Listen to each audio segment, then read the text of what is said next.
रामलाल, तुम अपनी बीवी से इतना क्यों डरते हो? मैंने अपने नौकर से पूछा।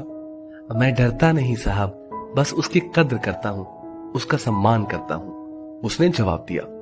मैं हंसा और बोला, ऐसा क्या है उसमें? ना सूरत अच्छी है और ना ही पढ़ी लिखी है। जवाब मिला, कोई फर्क नहीं पड़ता साहब कि वो कैसी है, पर मुझे सबसे प्यारा रिश्ता उसी का लगता है। जोरू का गुलाम, मेरे मुंह से निकला। क्या और कोई रिश्ता मायने नहीं रखता तेरे लिए? मैंने पूछा। उसने बहुत इत्मीनान से जवाब दिया, साहब, माँ बाप रिश्तेदार नहीं होते, वो तो भगवान होते हैं। उनसे रिश्ता नहीं निभाते, उनकी पूजा करते हैं। भाई बहन के रिश्ते जन्मजात होते हैं, दोस्ती का रिश्ता भी मतलब का ही होता है। आपका मेरा रिश्ता भी जरूरत और पैसे का है, पर पत्नी बिना किसी करीबी रिश्ते के होते हुए भी हमेशा के लिए हमारी हो जाती है।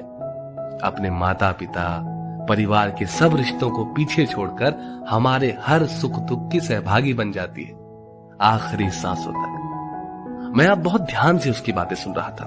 वो आगे बोला, साहब जी, पत्नी सिर्फ एक अकेला रिश्ता नहीं है, बल्कि वो तो पूरे का पूरा रिश्तों का भंडार है। जब वो हमारी सेवा करती है, हमारी देखभाल करती है, हमसे दुलार करती है, तब वो एक माँ जैसी होती है। जब वो हमें जमाने के उतार चढ़ाव से आगाह करती है, और जब मैं अपनी सारी कमाई उसके हाथ पर रख देता हूँ, क्योंकि जानता हूँ कि वो हर हाल में मेरे घर का भला करेगी, तब वो पिता जैसी होती है। जब हमारा ख्याल रखती है, हमसे लाड़ करती है, हमारी गलती पर डांटती है, हमारे लिए खरीदारी करती है, तब वो बहन जैसी होती है। जब हमसे नई नई फरमाइशें करती है, नखरे करती है, रूठती है, अपनी बात मनवाने की जिद करती है, तब वो बेटी जैसी होती है। जब हमसे सलाह करती है, मशवरा देती है, परिवार चलाने के लिए नसीहतें देती है, झगड़े करती है, तब वो एक दोस्त जैसी होती है। जब वो सारे घर का लेन देन, खरीदारी, घर चलाने की जिम्मेदारी उठाती है, तो वो एक मालकिन जैसी होती है। और जब वही सारी दुनिया को, यहाँ तक कि अपने बच्चों को भी छोड़कर हमारी बाहों में आती है, तब वो पत्नी प्रेमिका, हमारी अर्धांगिनी और आत्मा होती है, जो अपना सब कुछ सिर्फ हम पर न्यौछावर करती है। मैं उसकी इज्जत करता हूं तो क्या गलत करता हूं साहब? एक अनपढ़ और सीमित साधनों में जीवन निर्वाह करने वाले व्यक्ति से जीवन का ये मुझे एक नया अनुभव हुआ, और वो कुछ ऐसा कि पत्नी के बीमार होने पर अगर पति सिर सहला दे तो वो गुलामी नहीं होती। अगर पत्नी टिफिन बना रही हो तो पति बच्चों के बाल बना दे तो वो गुलामी नहीं होती।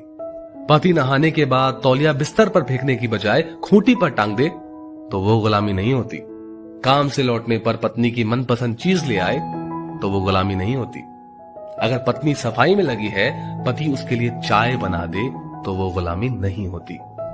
काम से छुट्टी होने पर पति अगर पत्नी का घर के छोटे छोटे कामों में हाथ बटा दे तो वो गुलामी नहीं होती। ऐसी बहुत सी छोटी छोटी बातों को पति लोग सिर्फ इसीलिए नजरअंदाज कर देते हैं कि कहीं किसी ने देख लिया तो जोरू का गुलाम ना बोल दे। जिंदगी आपकी है, पत्नी आपकी है, उसकी जिम्मेदारी आपकी है।